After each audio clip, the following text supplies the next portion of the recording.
This week in Women in Sports, going for another state title. We catch up with the Minnetonka girls golf team as they head into the playoffs. Then it is time to hit the track, and one sprinter has her sights set on victory.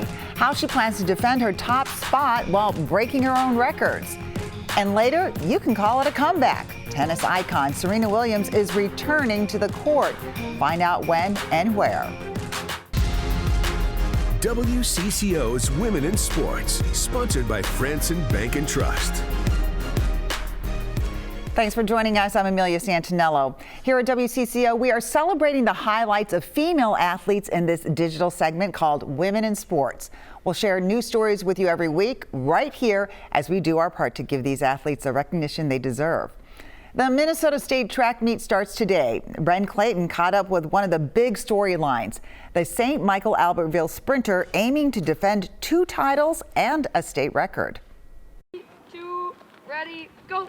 A year ago this week, it all came together for Emma Kvant. State titles in the 200 and 400 meter races, the latter setting a state record, an unspoken goal accomplished, etching her name in Minnesota track history. I never really had a conversation with her, and then when she finally broke it, I think emotions hit Emma, and all of us, when we watched her have her moment on the track, I think all of us coaches got emotional as well, and it was just a really great day. She didn't stop there. The St. Michael-Albertville senior beat her own 400 record this weekend at the section meet, peaking at the right time. All eyes will be on Emma at her final state races. A lot of pressure going into the state tournament, just seeing all the people, all the very fast, talented people. So I just always try to focus on myself and just see what I can do. So it's a lot of just preparing myself mentally for what is to come. One of the best sprinters doing it in Minnesota is also one of the best soccer players. Kvant was named Miss Soccer this fall, scoring 22 goals and leading STMA to the state tournament. It was really hard. My body hurt, but I talked to my coaches about it, and just like we figured out workouts if I needed to shave a couple things off because I had a game the day before. But I can't believe I did that last year. It was a struggle, but. Oh, last one. Kvant will run at Track Powerhouse, Kansas in college, but first, one more go-round, carrying a clear confidence. I'm just going to give it my all, and there's really good competitors that I'm going to be facing, but I know if I just focus on myself, I'll get where I want to be. Bren Clayton, WCCO Sports. Well, here's an unforgettable moment from this week. The state 4A softball semifinals took place between Bloomington and Farmington. Jefferson's Alex Orther hits a homer for the second straight game. Farmington's center fielder made an extra effort and falls over the fence. Jefferson wins 5-3 and will face Forest Lake in the championship. They made program history last spring as the first-time girls golf state champs. Now they're looking to prove they're not a one-hit wonder. And this week's Women in Sports, Marielle Mose catches up with the Minnetonka girls golf team.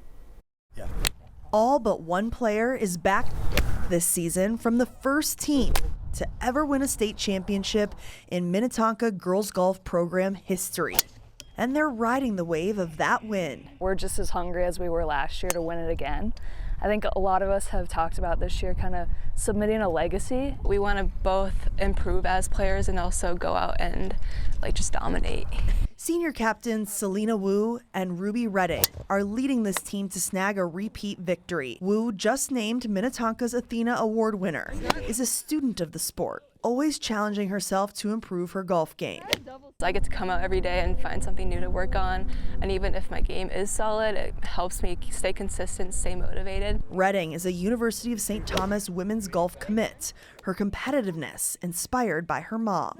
She's been super successful in business, and seeing her really work hard and achieve her goals and having her as an amazing role model. I feel like a lot of girls don't have super great female role models in their life, so I'm super, super lucky to have her as a role model to see what hard work can do. Kylie Hansen, a junior, is another UST women's golf commit. She, along with her fellow captains, have been on this team since 7th grade. It's truly so meaningful, and I think that's why we're such a close-knit group and why we're able to have such success. While the team credits a strong bond and chemistry. This team is a unicorn team, probably the only one I'll see in my lifetime like this. Head coach Sarah Martinson says the stats speak for themselves. Their smallest margin of victory this year was 9 shots, and their largest margin of victory was 34 shots. And the harder the course, the better they look. In Maple Plain at Pioneer Creek Golf Course, Marielle Mose, WCCO Sports. The girls' golf state tournament begins next week at Bunker Hills Golf Club in Coon Rapids. Well, a different kind of hockey is making waves with the sport moving underwater. Nearly 100 players suited up with fins and snorkels to train for an international tournament in Dubai. While it is not your typical face-off, competitors say they are drawn by the fitness challenge and full body workout. I see my fitness level going each week, each time I train. So it's just it's a challenge, and it's a fun challenge at that. Underwater hockey has grown in the U.S. There are now more than 50 teams playing coast to coast. Fans say it is proof that hockey can still be cool even without the ice. We brought you a story a year ago about Fit Studio in St. Louis Park. They have created a community of cancer patients who are getting a new perspective on life. Photojournalist Tony Peterson met the woman who started the program last year. Take a look. I would say that having cancer gives you a significant clarity in your life. A clarity of realizing what truly matters. I was devastated and scared. In 2021, Sarah Siegschlag was diagnosed with breast cancer. She had just finished a marathon the week before. I just remember thinking, like, I wanted to be honest with my kids. I remember sitting at the dinner table with my younger sister, and when my dad and my mom broke the news. Sarah searched for answers as she endured chemo and other treatments. Then, a year ago, I saw it on the news that there was some type of exercise oncology program in the Twin Cities. We wanted 12 cancer patients to take them through this sort of pilot program where they would exercise and we would track what their outcomes were. Sarah started the free program at Fit Studios in St. Louis Park. He understands what you need, and he also knows the science as far as how exercise can really be impactful and help someone that has gone through a cancer diagnosis. Leventhal understands because he too is a cancer survivor. He says results are proving his program works. What we've done is built a program where we are showing clinical results. And so it's easy for an oncologist to trust that. Sarah's daughter graduates high school Monday and is glad her mom will be there. Seeing her, especially where she's at now, of she is so herself and loves life again. It feeds my soul. It's life-changing. With photojournalist Tony Peterson, I'm Amelia Santaniello, WCCO News. And there is no cost to cancer patients, but they are looking for money to help fund the program. The Minnesota Lynx are celebrating one of their latest additions. Olivia Miles was the #2 overall pick in the draft and is an early Rookie of the Year candidate. This week, she was honored as Kia's WNBA Rookie of the Month. At this pace, she could be named an All-Star by the end of the season. And now to another Lynx player that is making headlines. Nia Coffey was signed to be the placeholder forward while Nafisa Collier is out with an injury, but her performance so far could land her a career year. The veteran Minnesota native hit 6 3-pointers in the Lynx's win over Chicago. Her 20 points was her highest single game total since 2018. Honestly, we play well together.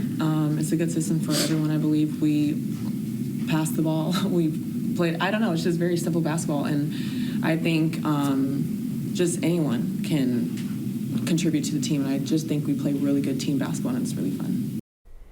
The Lynx had a late night in the desert against Phoenix this week as well. Phoenix really struggled out of the gate.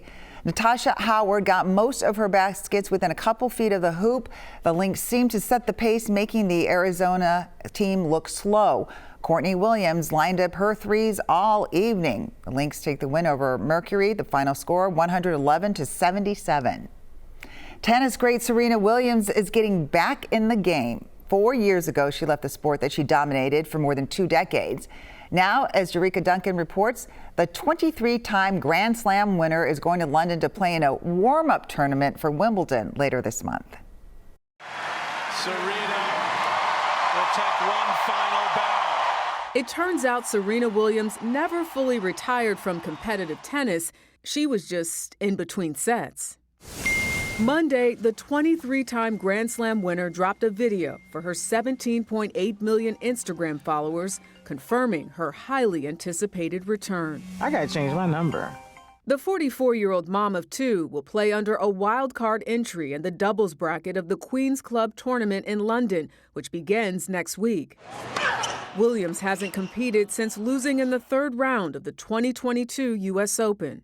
I'm just so grateful to every single person that's ever said go Serena in their life. I'm just so grateful because, yeah, you got me here. At the time, she told Vogue magazine she was, quote, evolving away from tennis, in part to focus on growing her family. A few months later, Gayle King caught up with Williams and her husband, Alexis Ohanian, and asked about a possible comeback. Is the door open just a sliver? It's hard to say. I would say no.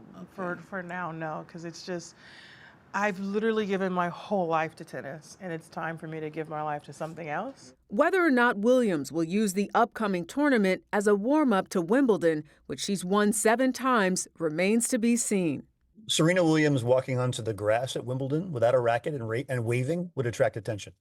So her coming back to actually play, I don't think there's any question that because of her stature and the stage in life she's at right now as an athlete, that there'll be huge interest in what she does on the court. This comeback might not come as a total shock for fans. About 2 weeks ago, Williams' younger daughter appeared on Williams' Instagram page in this video where Williams wrote, "Rumor has it, I got a new trainer." Jerika Duncan, CBS News, New York. Well, thank you for watching this week's Women in Sports. I'm Amelia Santaniello, and we will be back with more great stories next week.